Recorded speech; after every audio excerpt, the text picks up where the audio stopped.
fellow bookworms to Dresden. My name is Whitney, and today I have my June wrap up for you guys.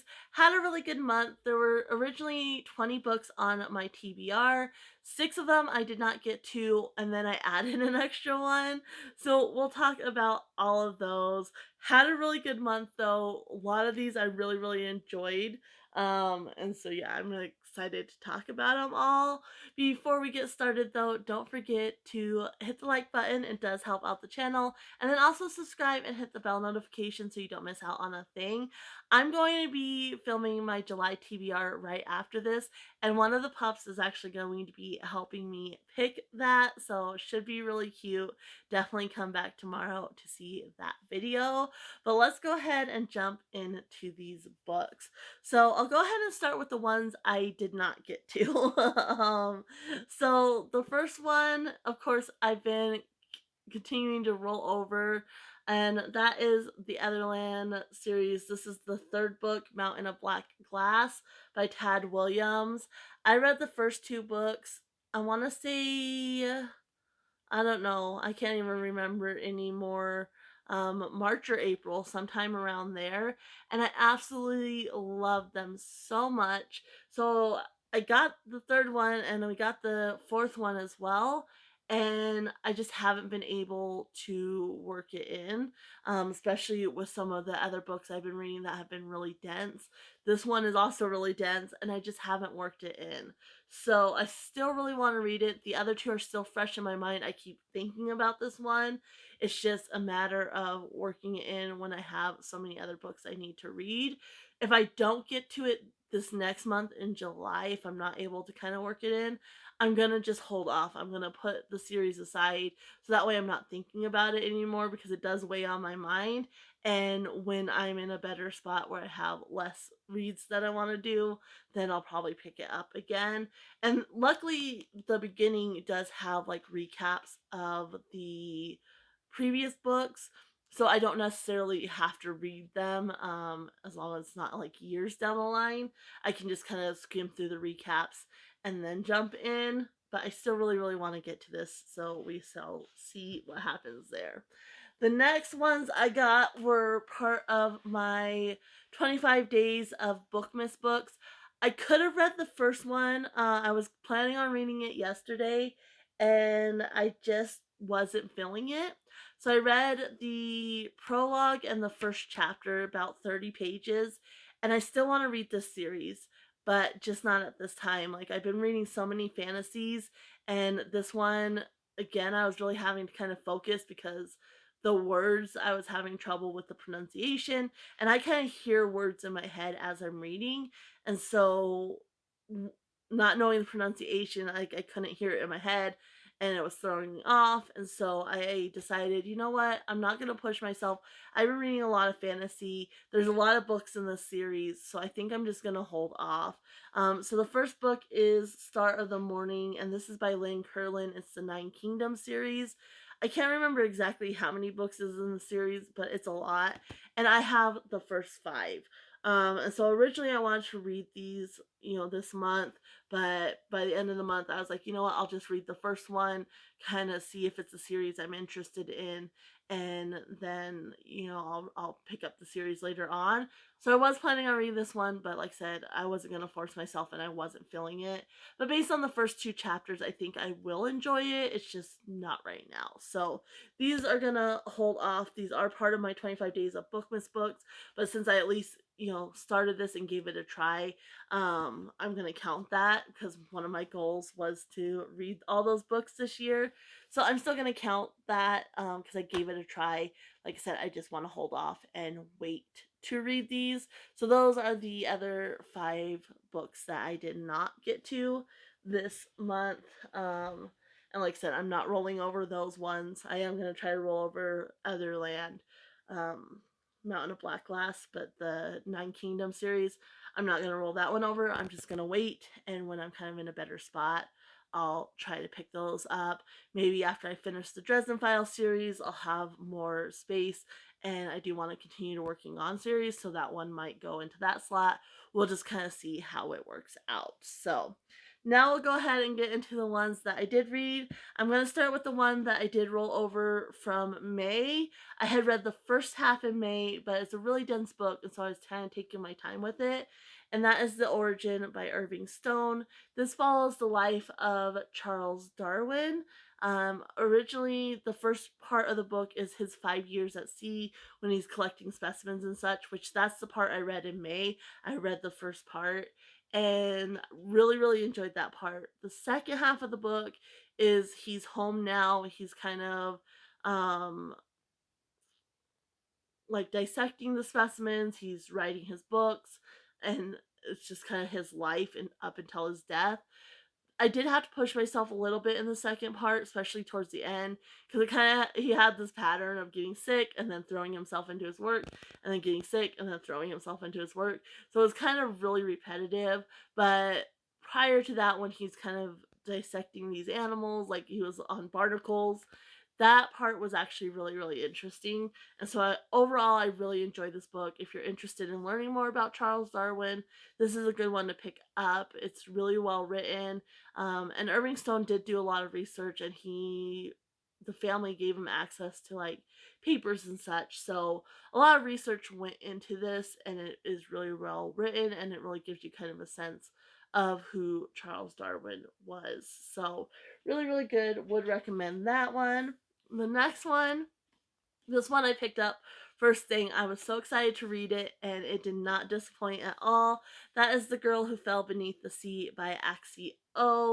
Really, really enjoyed this one. Like I said, it's based on the Korean folk tale, and there's this village that sacrifices a bride to the sea god each year, trying to appease him, hoping he'll find his true bride and stop like the storms and the floods and such. So in this one, we have Mina, and her brother's sweetheart is up to be sacrificed. So her brother follows his sweetheart, she follows her brother, and she ends up sacrificing herself.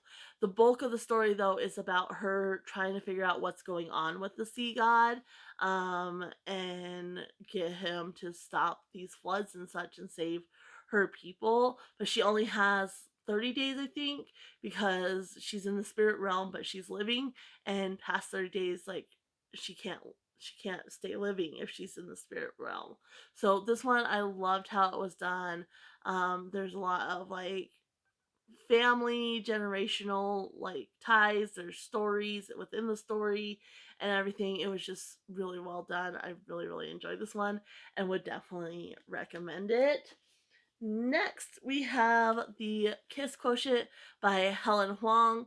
And this is one I've been wanting to read for a while because it's written by an autistic author and the main character is autistic. So I really wanted to read this one for a while, and I'm glad I was finally able to get around to it. A lot of people, it's been, on BookTube regularly, but I don't hear a lot of people talking about the fact that the main character is autistic. They might mention it in passing. Some booktubers don't mention it at all, which is a little frustrating because that is a major component of the story. And yeah, really enjoy this one. You have Stella and Michael, and Stella's, like I said, autistic, and her mom's kind of pressuring her. She wants grandbabies and such.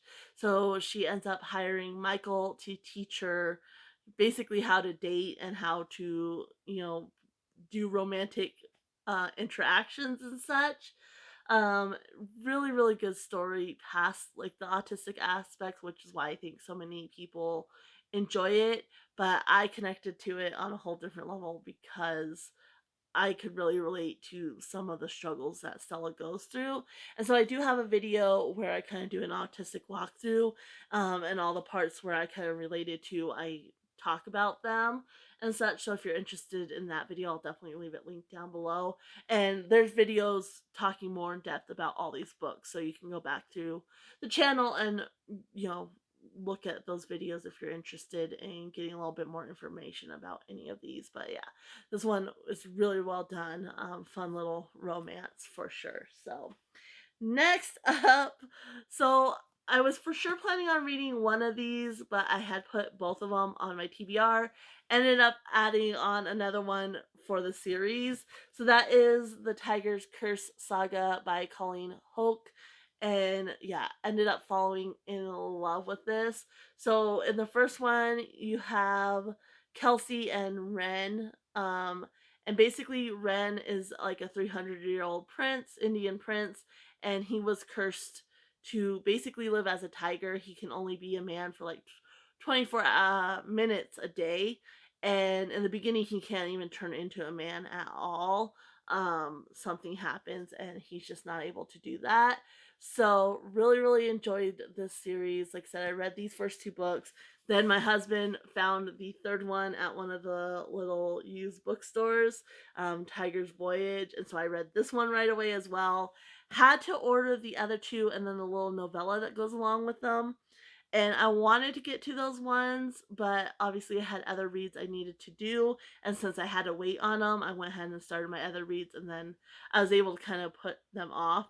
If I had been able to get my hands on them, though, honestly, I would just have binged the whole series. Definitely want to get to the other two and then the little novella in July for sure. But yeah, this one, like I said, it follows Ren and Kelsey, and also Ren's brother Kashan has also been cursed. And so they have to go on these different quests in order to break the curse. And so they need to find four gifts, and then there's five sacrifices, which still don't have a whole lot of information on these sacrifices yet.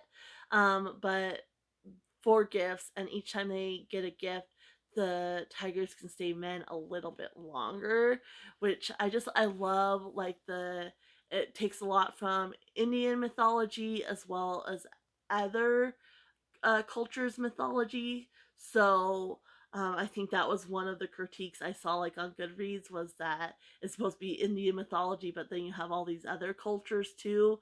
But it's kind of the point, because when they're doing the research and such, they see like, different threads among different cultures that kind of tie together.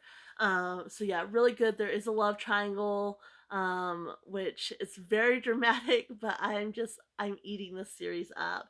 So in the first one, she's meeting Ren, and then she's learning, this is a man, and then they kind of go and try to break the or get the first gift. And then the second one, you have her working more closely with Kashan, which really enjoyed both of these. My favorite, though, is definitely the third one, Tiger's Voyage, because the quest in this one involves these dragons, and I just really, really enjoyed this one. Again, very dramatic, but I was just eating it up for sure. So I'm really hoping I can get to I mean, I will get to the other ones, even at the detriment of some of the other ones I need to read. I cannot wait to dive in to more of that series. So next, we'll go ahead and talk about the two Dresden File books I read. So we have Turncoat and Changes. These are, of course, are by Jim Butcher. And so this is book 11 and 12. This one fell a bit short for me. I found it really predictable. I knew exactly who did it right away. There was no mystery in it at all. It was just basically action for me, and that's not what I really enjoy. There are some important things that happen in this one. So definitely, it's an important read for the series as a whole, but I just did not enjoy it overall. And then we have Changes, which my husband has been talking about since I started the series. And he's like, just wait till you get to that book. Like, it's the best book. And I've heard other people say that this is one of the better books as well. And I agree. I love this one. Like, the things that happen, like, so many things happen in this book, but it's just, I absolutely love this one. I definitely think this is the best one in the series so far. And I'm really excited to continue on with it now, because it's been quite a journey with the series. I was enjoying it. Each book seemed to get a little better, got a little bit burnt out, and then it seemed like the series plotline was being developed a little bit more. So I was like, oh, well, maybe, and started enjoying it a little bit more. Then I hit this one, and I was like, ugh. And then I hit this one, I was like, oh my gosh, this is so good. And so, yeah, been a roller coaster of emotions with this series, but I'm excited to dive into the next one. I think I have 5 more of the series books, and then there's 2 like anthologies, like short story collections that I'm gonna read as well. So yeah, really overall enjoyed that. Like I said, Important Things in Turncoat, even though I did not enjoy the story overall, but Changes was awesome. Next, we have my Throwback Thursday books. So I read Old Yeller by Fred Gibson, which of course is, a classic. Hadn't actually ever read the book, even though I have 2 copies on my shelf from my childhood. But I did remember seeing the movie as a kid, and I'm a big animal lover. So I remember just bawling my eyes out and just never had an interest in watching the movie again or reading the book. But since I'm working my way through my childhood books, um, decided to go ahead and pick this one up. And yeah, just made me bawl my eyes out, of course. And then we had a bit of a more enjoyable one, and that is Champion Dog Prince Tom, which is by Jean Fritz and Tom Clute. And so Tom Clute is actually the owner of Prince Tom, and it's just about this little Cocker Spaniel puppy that was kind of the runt of the litter, a little blonde among all these black Cocker Spaniels. The breeder didn't think he'd amount to much. The obedience instructor didn't think he'd amount to much, and he ended up earning all these different titles and such. So yeah, just kind of a little underdog story, and it's really cute. And overall, very, very enjoyable. So I was glad to reread this one for sure. So that is that. Next, we had my kind of book of the month pick. When I started my channel, I started it with Nora Roberts' Legacy, which was her newest release at that time. And my idea for the channel was to do book of the month and do discussion questions. I would break them down by chapter sets each week and do discussion questions each week. That kind of ended up not working out overall, but I still really enjoy doing discussion questions. And so I decided, since it was my booktube anniversary in June, I wanted to reread my favorite Nora Roberts book and do discussion questions on it. But I just did discussion questions as a whole versus breaking it down each week, which did work out. So I think I might go forward with Book of the Month doing that. But we read Three Fates by Nora Roberts. So this is, like I said, my favorite Nora Roberts book. You can see it is quite torn apart. It's been with me a long time. It's seen a lot of moves, a lot of puppies. My teenage years, I didn't always take care of my books. I would just kind of have them on the floor sometimes. And so, yeah, it's been through a lot, but the pages are still intact and just such a good read. It follows the Sullivans, which you have Malachi, Gideon, and Rebecca.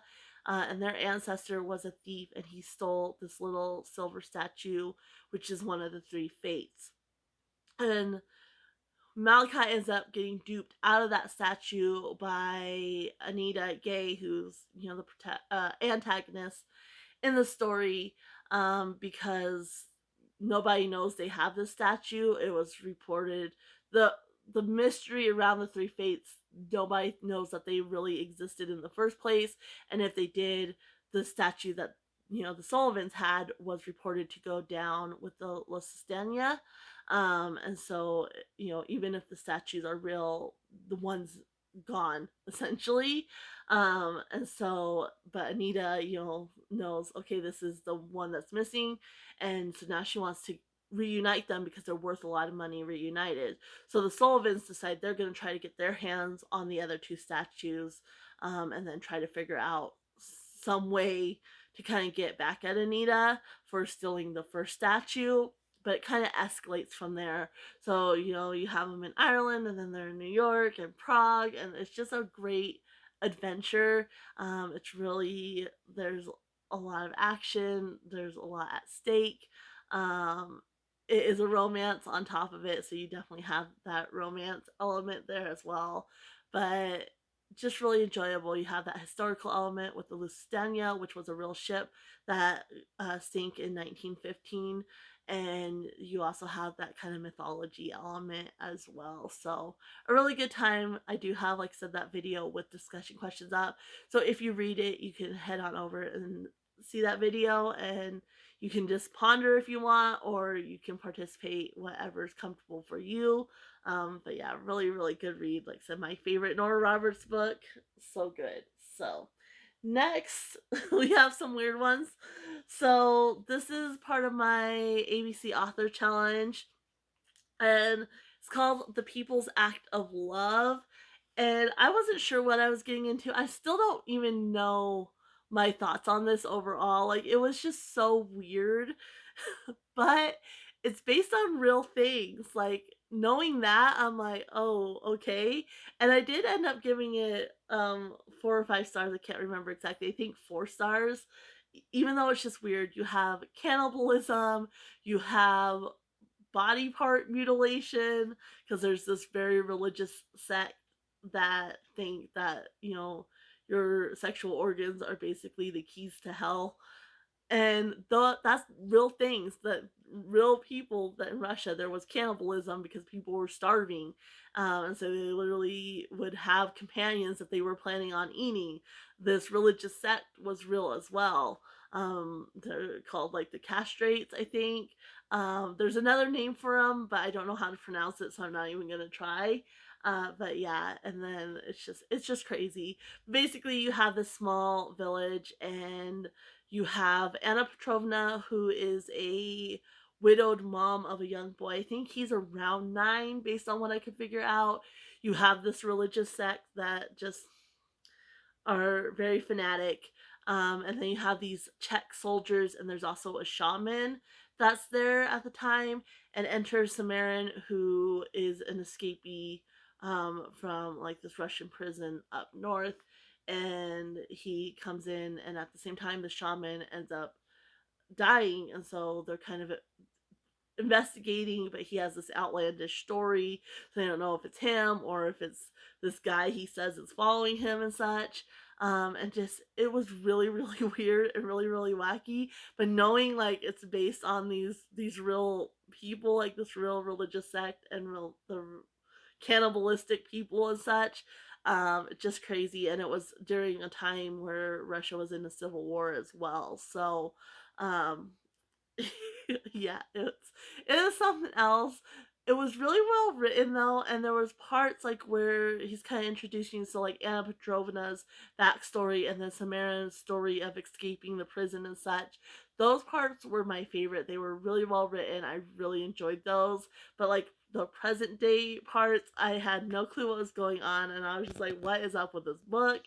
But in the end, ended up enjoying it, and I would have never in a million years picked up this book if it wasn't for my ABC author challenge. And I might have even DNF'd it because I did not know what was happening.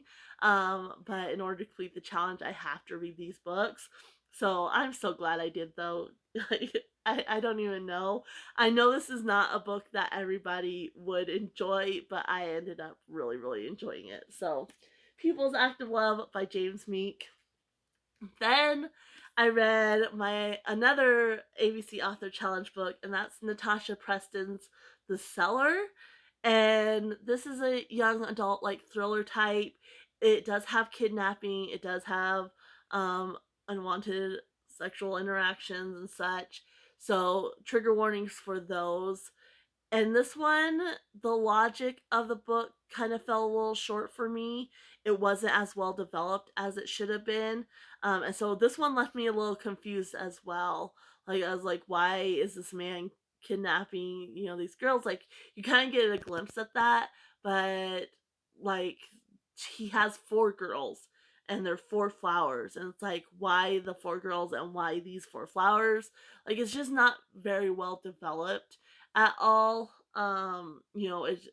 She tries, but because you get a glimpse at like his mom, and that's why his mom, but it doesn't make sense. The ties, because he also kind of murders women as well, but then he has his perfect family, and so there's just a little bit disconnect. It needed to be better developed, so it left me a little bit confused as well. But overall, it was a quick read. And even with it being disturbing, I did enjoy it. It was a solid read. I gave it 3 stars, I think. So not bad, but it needed to be better developed for sure. And definitely kind of a dark theme there as well, which could be very, very triggering. So that's the seller. Then we have another dark one, but this one, so well written. So I talk about this one and the next one in their own individual video, which came out yesterday.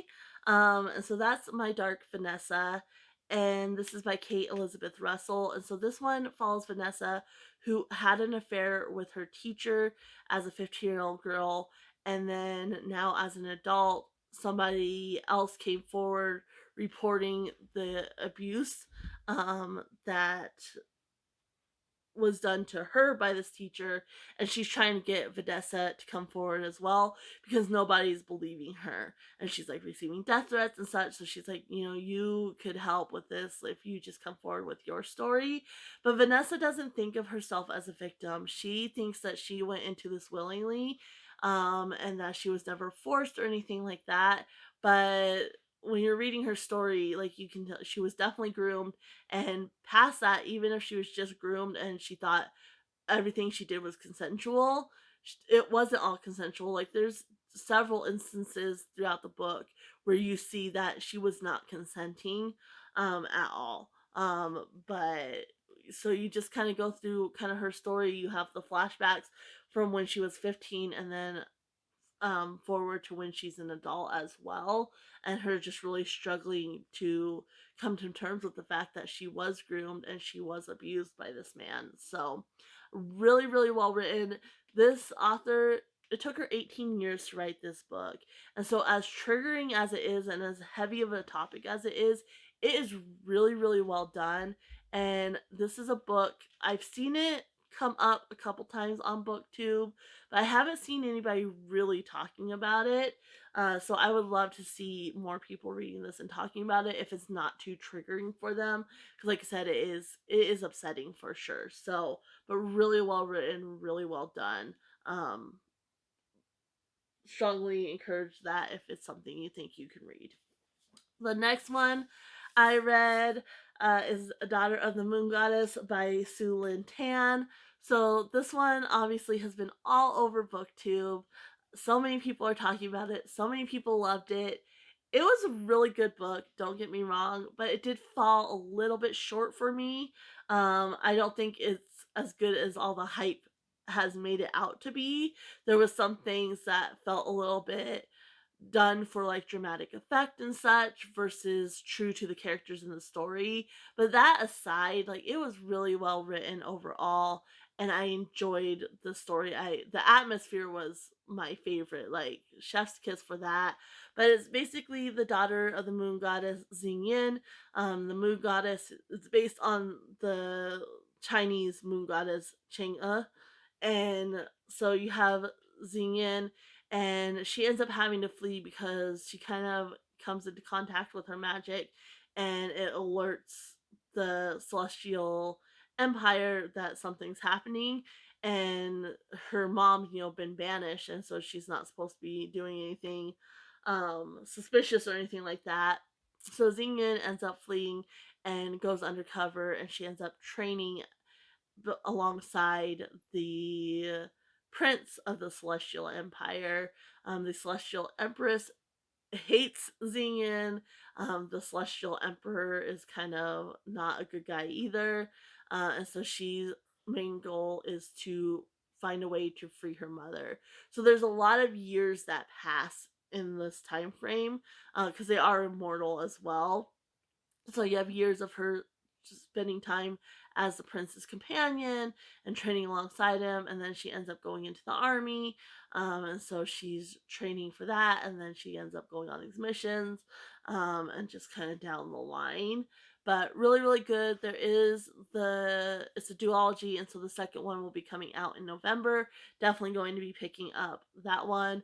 But this is where I ended the month, and yeah, just overall really enjoyed this one. So would recommend it, though I don't think it's quite worth the hype that it has been given here on BookTube.